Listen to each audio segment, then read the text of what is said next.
За hi guys. За ингээд намын шууд хоолны салбар руу орсон. Ингээд хоол хийдэг хүмүүстэйгээ ижлэгэн контент хийх гээд байж гэн гэхгүй. За миний өнөөдрийн туршиж үзэх зүйл болохоор дөнгөж сая яг цагийн өмнө ирсэн шинэхэн загасны суши гэдгээр Стокгольм суши дээр ирсэн байна. За ингээд та бүхнийг яг одоо Стокгольм сушигийн үүсгэн байгуулагч Ундрахтай уулзуулж байна. За энэ өдрийн мэндийг хүргэе. Баярлалаа, та бүхэнд өдрийн мэндийг хүргэе. За Стокгольм суши 2017 оны 10 сард анх үүсгэн байгуулагдсан. Одоо 6 жил хагас болж байна. Би өөрөө Шведэд 2005 оноос хойш 17 хүртэл тэгээд Шведэд сурсан мэдсэн зүйлээ Монголд хэрэгжүүлээгээд анх Стокгольм шиг байгуулад явж байна. За одоо Монголд бол Япон стилийн суши, Швед, Америк стилийн сушинууд байна л да. Би бол яг Стокгольм суши гэдэг нэр өгсөний учир нь Стокгольмд сушиг яаж хийдэг вэ? Яг тэр стайлаар чимэглэл одоо соус, моусан сахуулаад бүх юм гаргаж хийж байгаа да. Одоогоор 7 хоногт манай дээр 2 удаа солонгосоос фрешэр, салмон, туна, эби самархай, октопус гэл манай дээр бол одоо 9 төрлийн загас байна. Энэгээр хийж байгаа за бараг 20 төрлийн маки ролл буюу одоо бидний хэл заншнаар кимбаб гэж ярьдаг. Суши бол нэг 10 төрлийн суши хийж байна. Одоо л ячаад байна шүү дээ. Одоо саяхан шинэхэн загас ирсэн шүү дээ. Өдөр 2 цагт 3 цагт онгоцоос аваад сая ирсээр гал дөнгөж сая шинэхэн салмон маань ирлээ. За окей, тэгвэл хэдүүлээ хамтдаа харцгаая. Солонгосоос фрешэр ирсэн салмон байна. Одоо нэг би янзалж үзүүлье. Салмон бол манай сушиний ер нь сушинд хэрэглэж байгаа загснуудын бараг 70% нь салмон хэрэглэж байгаа. Ялангуяа монголчууд бол энэ фреш салмон их дуртай. Манайхаар бол нэг ярга загас гэж ярьдаг. Ярга загас бол омега 3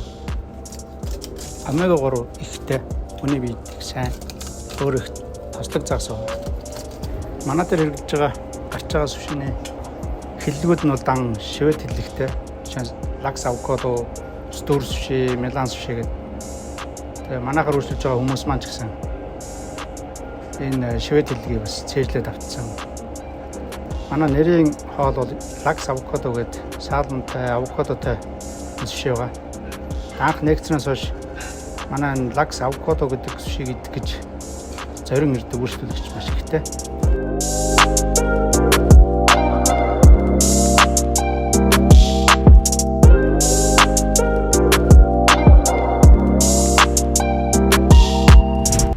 За одоо хэдүүлээ ширээн дээрээ суудсан байна. За тэгээ эднийхэн QR менютэй. Тэгээ хэдүүлээ суши идэхийнхаа хажуугаар бас нэг хідэн төрлийн хоолнуудыг намсч үзье гэж бодлоо. Эднийх ч бас ер нь бол зөвхөн суши биш, бас Монгол, Япон гэх мэт одоо олон төрлийн хоолнууд бас гардаг. Баярлалаа.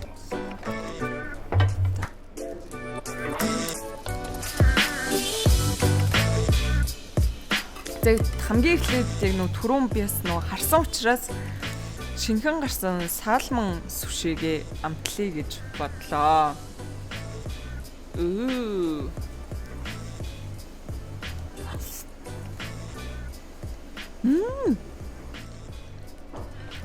Амар гоё зөвлөхөн. Дөөсө шин гэдэг нь мэдэгжэн зөө бүр амар гоё. Тэгээ хэдүүлээ төрөл бүрээс нэгийг амсъя.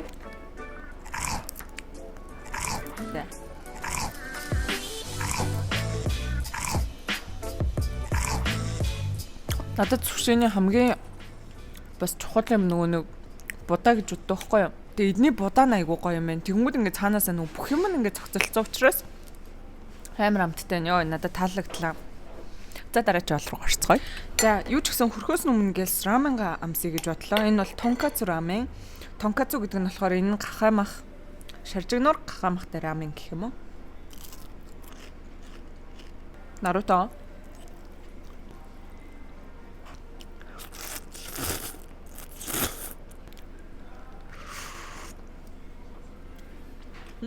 ёо шүлний ургай. Би тэгээ жоохон бандацсан жоохон аппетиттэй болцсон. Айгуу сайн иднэ. Энэ раменгийн хувьд болохоор яг нэг тийм гоё түшгэ халуунаатай биш. Бас халуунаагүй ч биш. Яг гоё ингээд дундажтай нэг гоё тийм рамен идэхийг хүссэн хүмүүс бол энийг идэхэд хангалттай мэд. Их биш хэрнээ яг нэг юм гоё тунанд харцаа хоол идэхийг хүсдэг байхгүй. Тэр шаардлагын жаа бас энэ чимээс амар гоё бас тийм гоё чамттай. Яг миний хувьд бол зүгээр брокколи бол жоохон илүүцсэн юм шиг. Брокколи бол жоохон илүүцсэн юм шиг санагдлаа. Бусдаар бол бүх юм амар гоё. Тэгээ энэ махан ч гэсэн их тэ. Би яг тийм их гэдэг дээр ингэж онцолж яриад та ерөөс ойлгохгүй л. Тэр нь л араас нэм надад амтны хувьд бол окей. За дараач болоод турч үзье. За энд болохоор терияки гэсэн. Сэж ууртайс жоо өсөөцсөн баг та.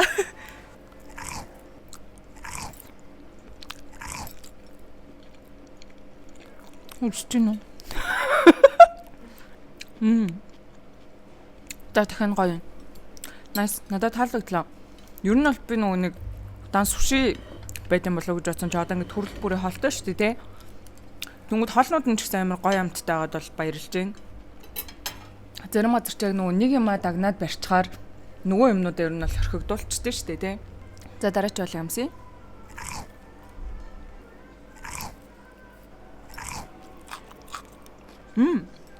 Махан амар гоё зөөлөх юм байна.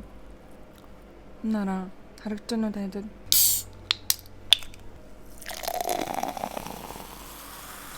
Сая би бүр юм уухаач мартан маш их хийсэн байна. За энэ үхрийн махтаа бол өстэй янзын ол юм уу? Бэл видеод хам. За тэгээд Стокгольм суши дээр ирээд тонкацу рамен идэж үзлээ. Тэгээд терияки соустай дахиад идэж үзлээ. Тэгээд манай энэ хоолны нэр юу вэ? Тодод сондгүй ихгүй.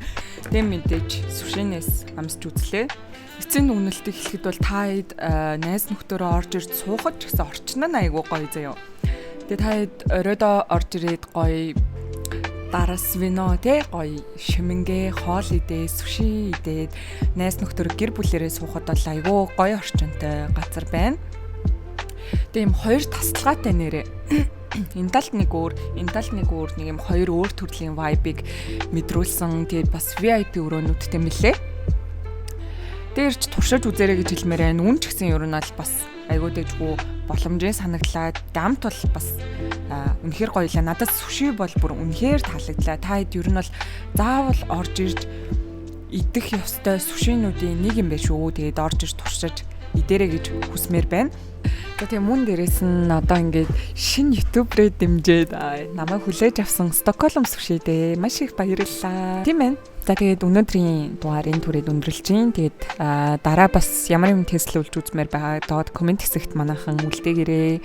Юу ч байсан болъё шүү. Тэгээд дараагийн бичлэгээр уулзлаа. Түр баяртай.